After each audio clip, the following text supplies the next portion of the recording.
अगर आप भी चाहते हैं मां शारदा रिकॉर्डिंग स्टूडियो का ऑडियो वीडियो आप तक तुरंत पहुंचे तो लाल बटन को दबाकर हमारे चैनल को सब्सक्राइब करें, साथ में बेल आइकन को दबाना ना भूलें।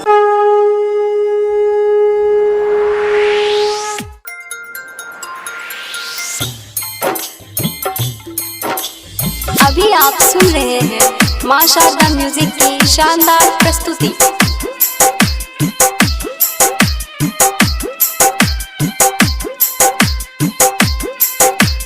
म्यूजिक डायरेक्टर डीजे बजरंगी जी।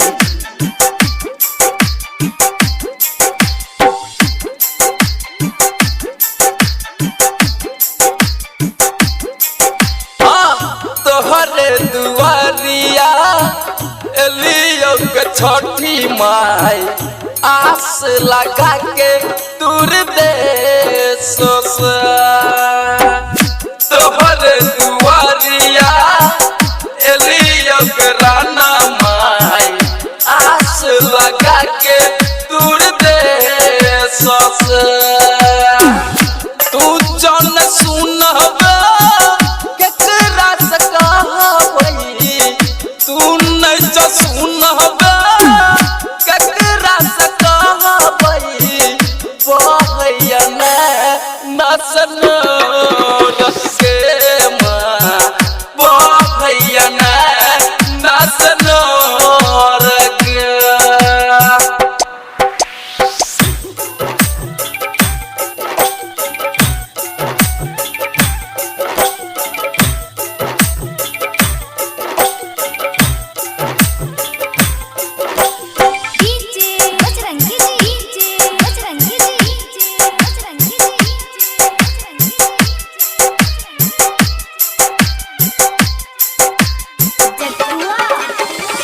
भर दिन खरना के लिए उपास गया पाछिन के सच तोरे विश्वास गया तोरे विश्वास गई भर दिन खरना के लिए उपास गया पाछिन के सच तोहर विश्वास गया नारियल अकल सा घाटे चढ़ेल नारियल अकल सा घाटे चढ़ेल करे पुराना मस्कार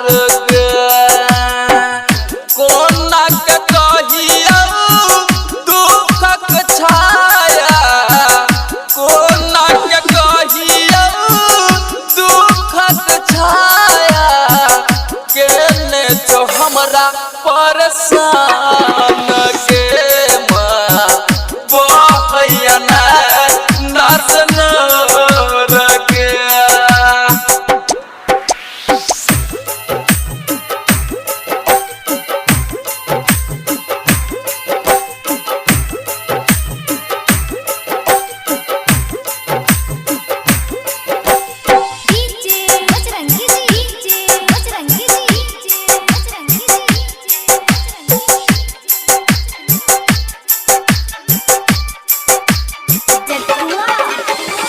जब से हम एलियो छठी माई के घाट गया पंडव अकल सा हम अनलियो तुम्हार से अनलियो तुम्हार से जब से हम एलियो छठी माई के घाट गया पंडव अकल सा हम अनलियो तुम्हार से डीजे सुमन राज संजय पी के डीजे सुमन राज संजय पी के सैकी अलग छौतुआर पारद बिहारी तेजा बजरंगी पारद बिहारी दिन सब नहन रखे माँ बहैया नसन रखे। Presented by माँ शारदा म्यूजिक।